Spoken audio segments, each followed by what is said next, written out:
our research made together with dozens of prominent Ukrainian experts in military diplomacy and economics shows that there are two major most probable scenarios. One is called a rotten deal, which means that Ukraine saves its sovereignty, but with some imposed limits. For instance, Ukraine should not join some security alliances or should limit its ability to adopt decisions concerning Russian religious, military, religious, cultural, and political organizations in Ukraine and media.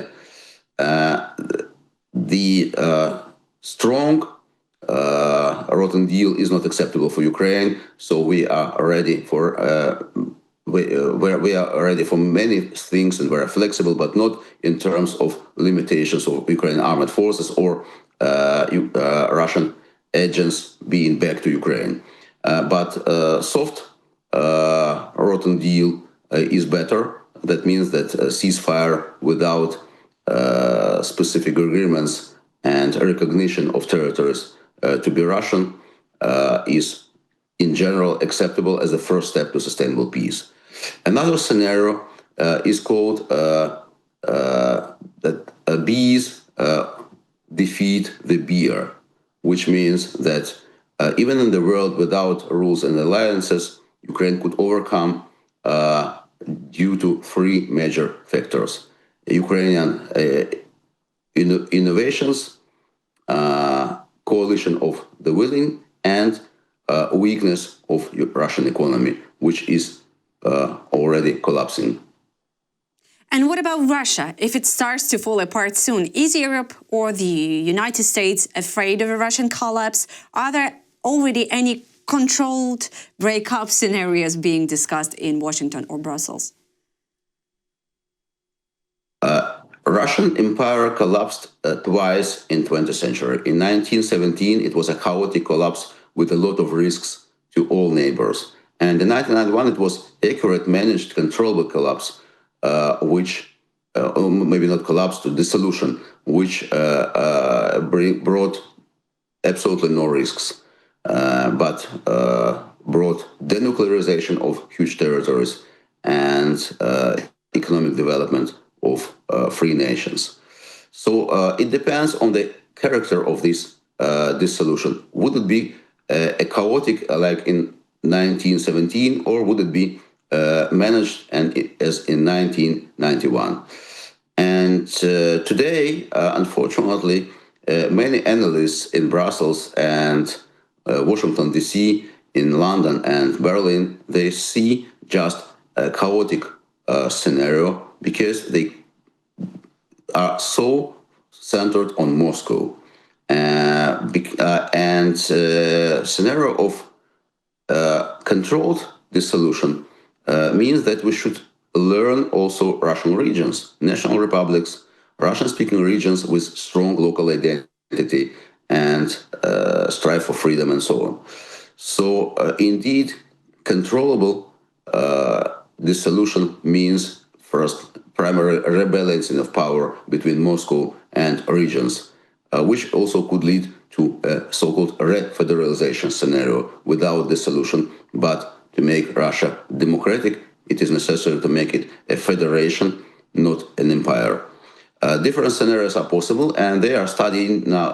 They are studied right now in key capitals.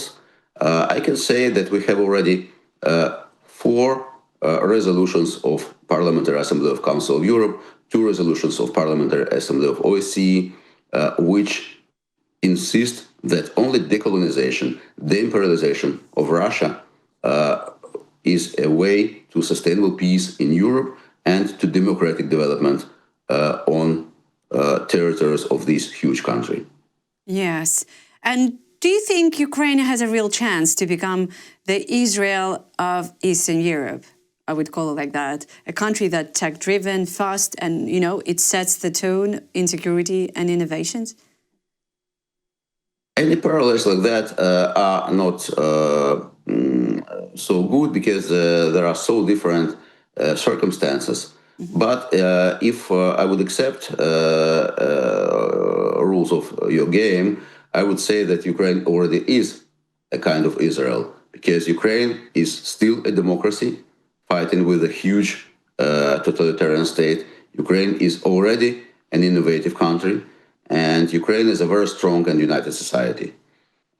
This is not bad to wage a war with so big and so powerful enemy for practically 12 years already, 4 years of that full-scale war.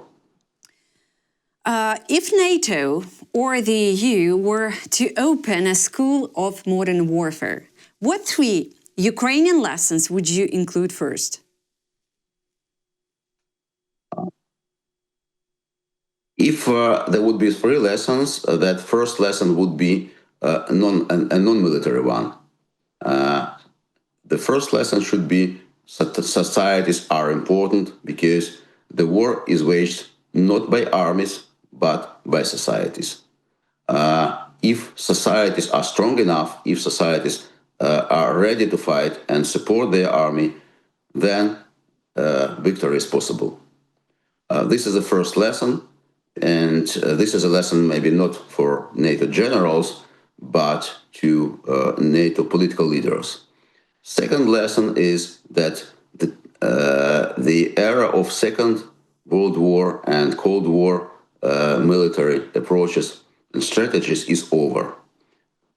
Almost all strategic knowledge of 20th century was made practically not relevant during 4 years of full-scale war, like a role of tanks and other armored vehicles, the role of big battleships, the domination in the air, the high precision weapon,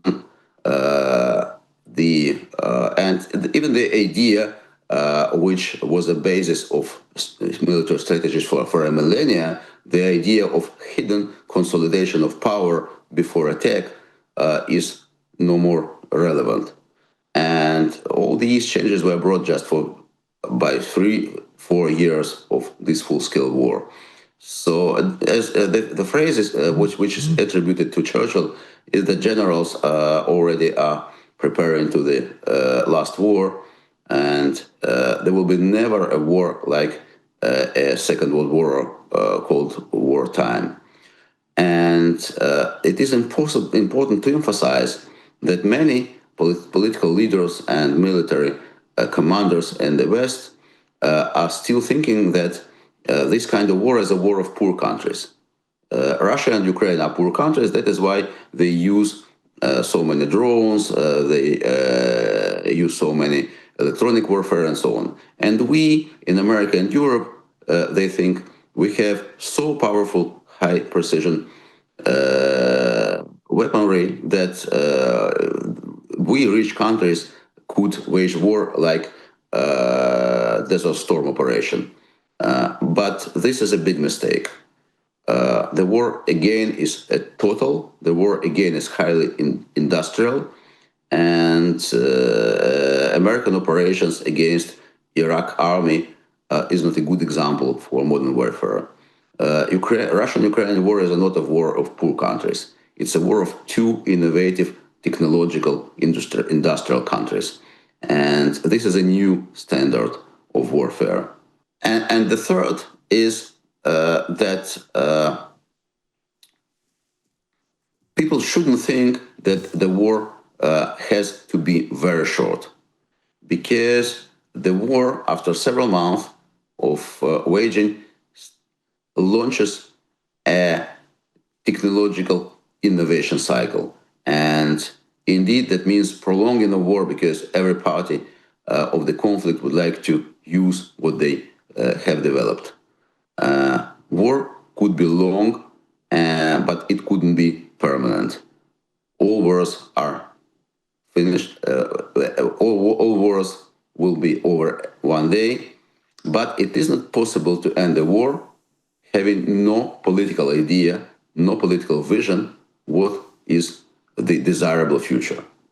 Without a picture of desirable future, the war would continue, and this is the third lesson which we in Ukraine, in Europe and America should learn.